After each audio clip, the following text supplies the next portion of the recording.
The Persona series has always been a personal favorite of mine, as I think they have constantly pushed the JRPG genre to better standards. With the announcement of Persona 5, the Royal, releasing in the West sometime next year, along with the series being part of the Smash Bros. Roster, I've never been more excited to revisit the series as a whole since the initial anticipation for Persona 5, back when all we knew was that the game was going to feature chairs in it.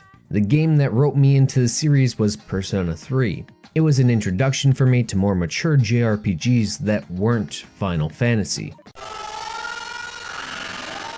and a very welcome change of pace from the shooters that I was playing in the late 2000s, opening my eyes to a lot of games I otherwise wouldn't have touched if it wasn't for buying Persona 3. And it sold decently well. In comparison to previous and future games in the series, it was actually one of the lowest in lifetime sales within Japan, even though it was critically acclaimed. The series developer and publisher Atlus still had a successful release in Japan, and in some cases exceeded their expectations outside of Japan, leading them to re-release the game twice.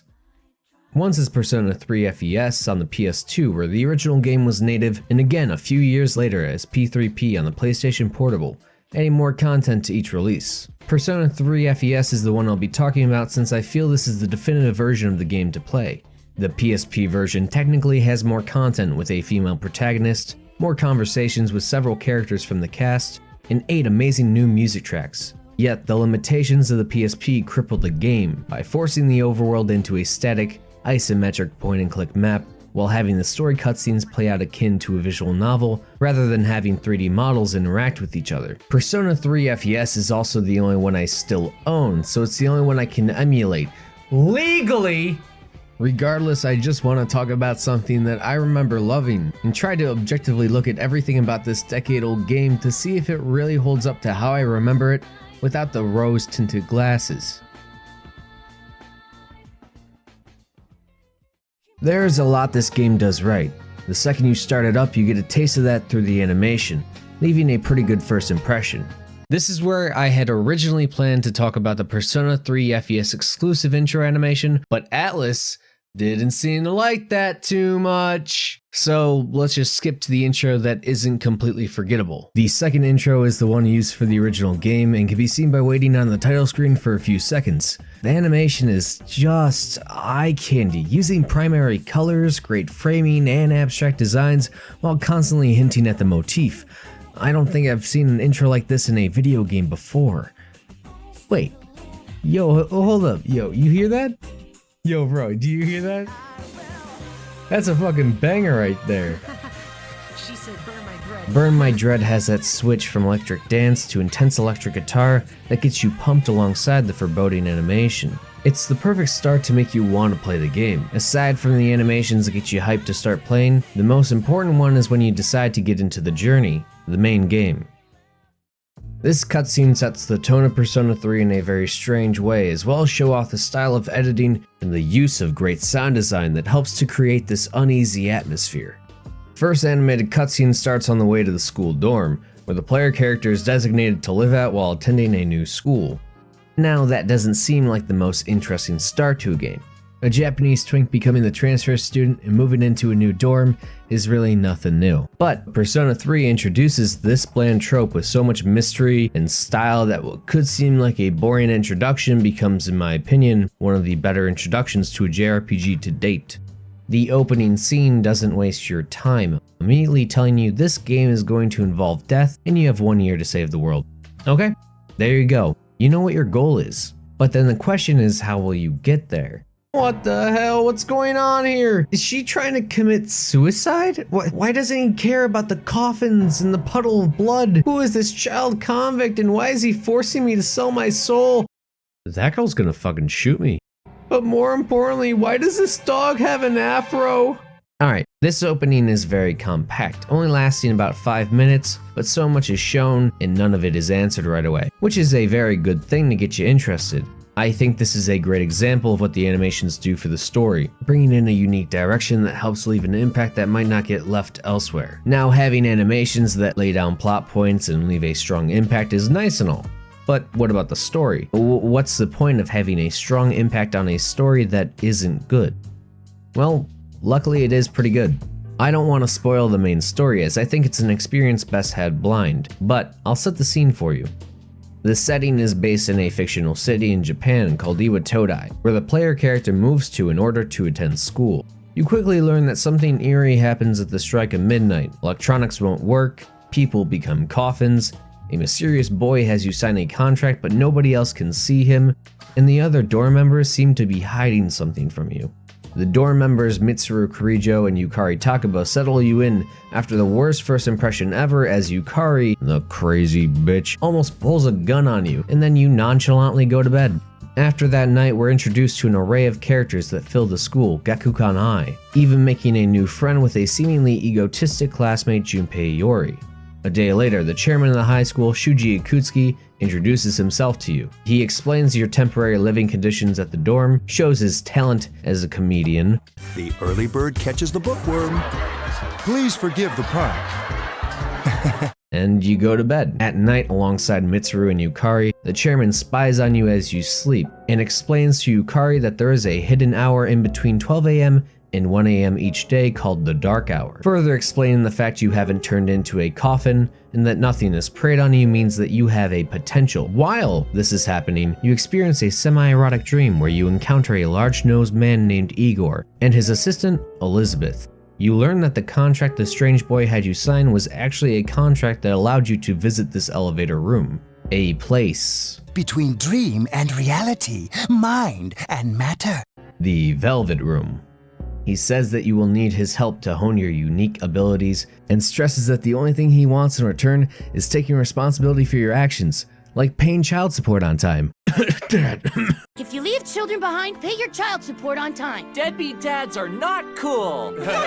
You get a key to the Velvet Room to enter whenever you want and wake up the next morning. After a day of school, the following night comes and you are still being surveyed by the chairman and your roommates. But one of the roommates you have barely seen, Akihiko Sanada, is being chased by some monster thing? As you awake to a loud noise, you hurry downstairs for safety with Yukari as your guide. However, potential threats force you to the roof where a large creature corners you. Hold up a sec. Is this monster supposed to impose some sort of threat to me? It's a bunch of hands. I don't see why I should fear it. Oh well, you know what? I take that back. Yukari quickly mentions that these monsters are called shadows and pulls out her gun, placing it to her head. She visibly struggles doing so, but seems to create small, sporadic cyclones before the shadow knocks her to the ground. Once you pick up the dropped gun, you awaken to your potential, your mythological guardian, your persona.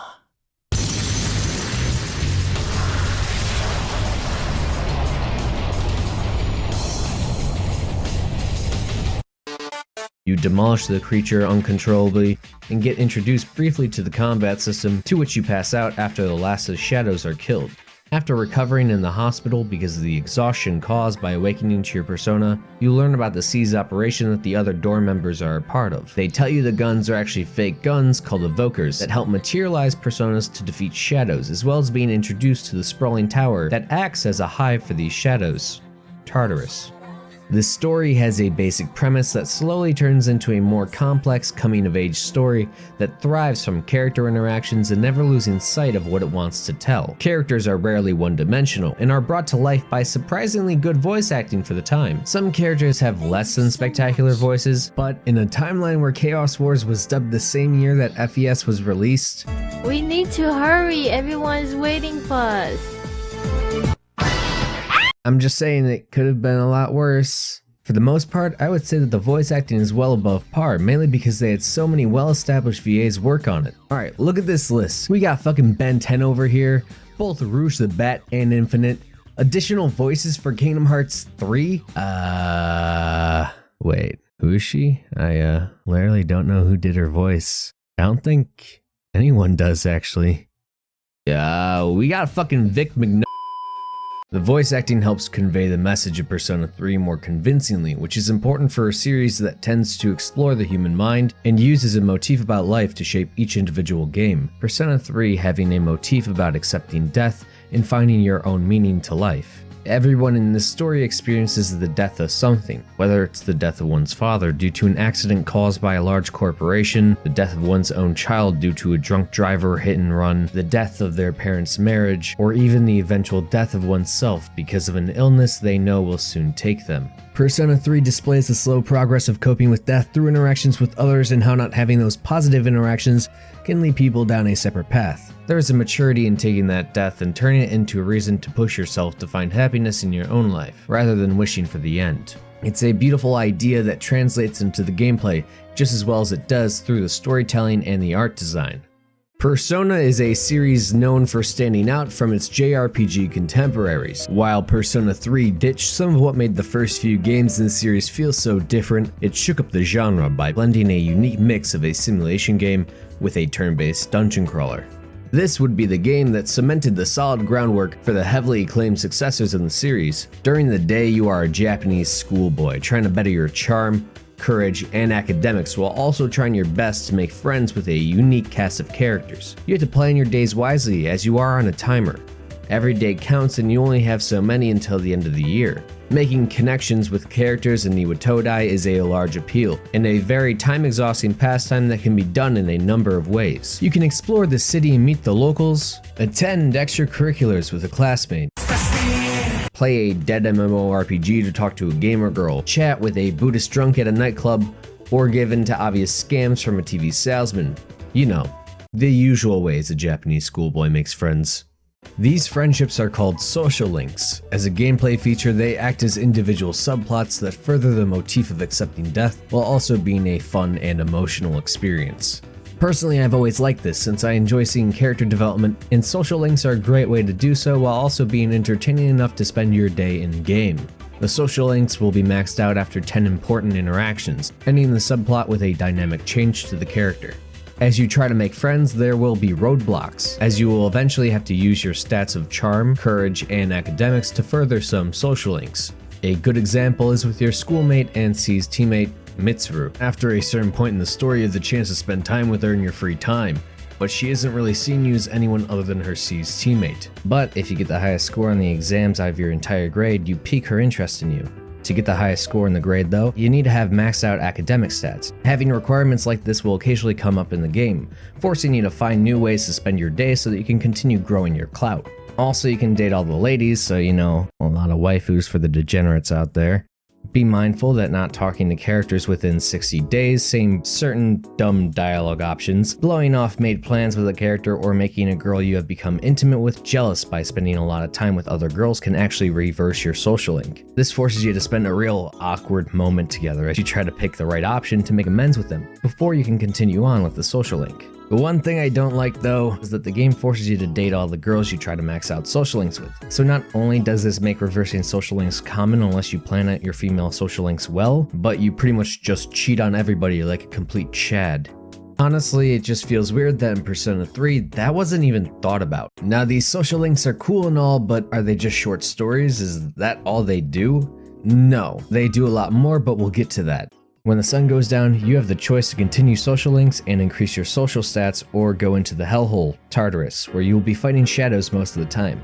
Tartarus is constantly shifting and changing, so every floor is randomly generated. Here you get more into the combat of the game, which I would akin to a more complex version of Pokemon, a turn-based combat system with a big focus on the different personas you collect. These personas you use and the shadows you fight against have elemental weaknesses that can be exploited, and if you exploit the weakness, you can do massive damage as well as down the enemy to gain an extra move for that turn. This can be repeated too. Downing all the enemies gives you a chance to do an all-out attack, which does huge damage to all those that are downed. However, the same can be done to you and your teammates, but to a lesser extent as you can only lose a single turn by getting down. No all-out attack by the enemies. Honestly, they don't need it, since losing a single turn can spell death for any teammate. You can earn money, earn experience for yourself and your teammates, find new weapons and armor, and even gain new personas through defeating shadows, usually from a loot game involving shuffling tarot cards after battle. Aside from the shifting tower of shadows, Tartarus, the main story missions have the most interesting combat the game has to offer. having bosses with unique little gimmicks that make the fights more interesting than the standard shadow. A small example is the first boss being on a time limit. Having that bit of stress and the change of pace can make it more compelling. The story missions get more challenging as time goes on, so the personas you get through Tartarus are very necessary to defeat the growing threats. Every persona you get can be fused together to create even stronger personas by going to the Velvet Room. You know, the one I mentioned before with the sexy big-nosed man? This is where he helps you. You can create stronger personas based on your level and teach new skills to them through fusions. This is where social links play a bigger part as well to the combat, giving personas increased EXP upon fusion based on the Arcana type, and for each social link that is maxed out, you are rewarded with a powerful potential persona fusion. I really like the payoff from the simulation part of the game by making the combat and the persona fusing aspects more enjoyable. And speaking of making everything better, oh, that soundtrack is so good. Shoji Meguro composed every song in the game by himself with a few exceptions, and I can't get half of them out of my head.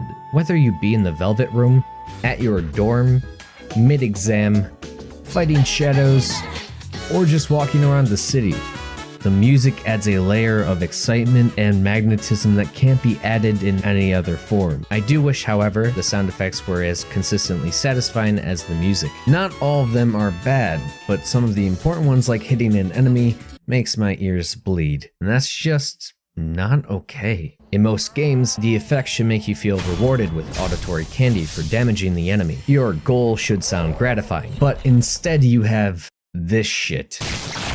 It's not a big issue, but damn, it's hard to use headphones. I don't think I would nitpick it as much if it wasn't for having to hear it so much in Tartarus. Speaking of which, I have a big issue with Tartarus because it is very grindy. Having 264 floors in total and being a requirement to get to the top for the true ending of the game. I can recognize that JRPGs tend to have a systematic issue with having players grind. While some may enjoy that, I don't like when the game forces you to grind. And if you choose not to, it might be close to impossible to progress through even the main story bosses without grinding EXP and personas. I'm fine with the true ending being locked behind exploring Tartarus, but I think it should at least be more fun to work towards that instead of being a brain-dead slog to the top. It becomes more of a chore and makes me wish I was studying at night rather than fighting shadows. I think that the fact that playing out my day as a student is more entertaining than fighting my way through Tartarus is kind of rough, because that means that the combat, while fundamentally solid and well made, is not good enough with random shadows to make me want to do it over and over again without some type of significant change. Boss fights can push the combat system to be a bit more fun, but I think that the combat is just too simple with trash mobs that it becomes boring after repetition. And while there are bosses at certain checkpoints in Tartarus, they are pretty much just stronger trash mobs. The only boss fight I can think of here is the Reaper, who will come after you if you stay on a single floor too long.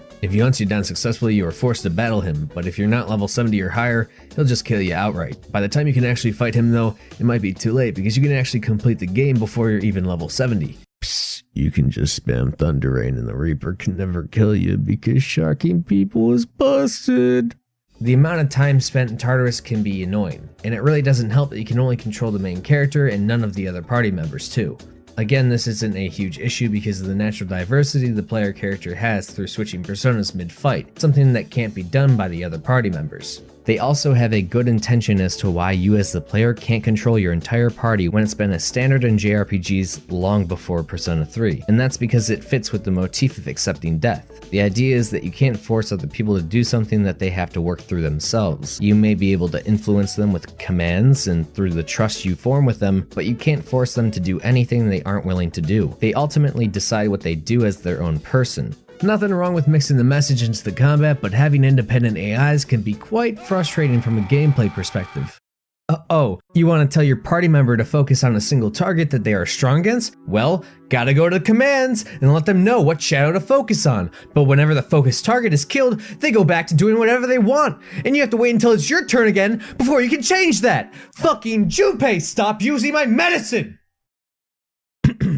Combine all those small issues together and you get a very tedious experience in Tartarus specifically.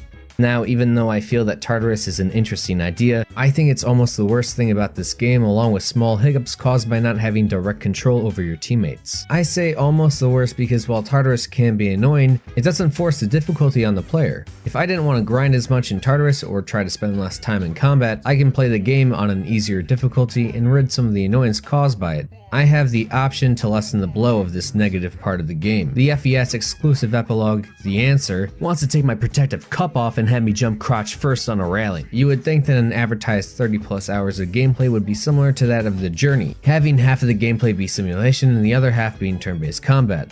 Warning! Minor spoiler alert ahead! Please don't watch this part of the video. Please skip ahead to the timestamp that I put here in post. So please do that. If you want a quick summary, The Answer's not that good. It just really isn't. It's mediocre at best.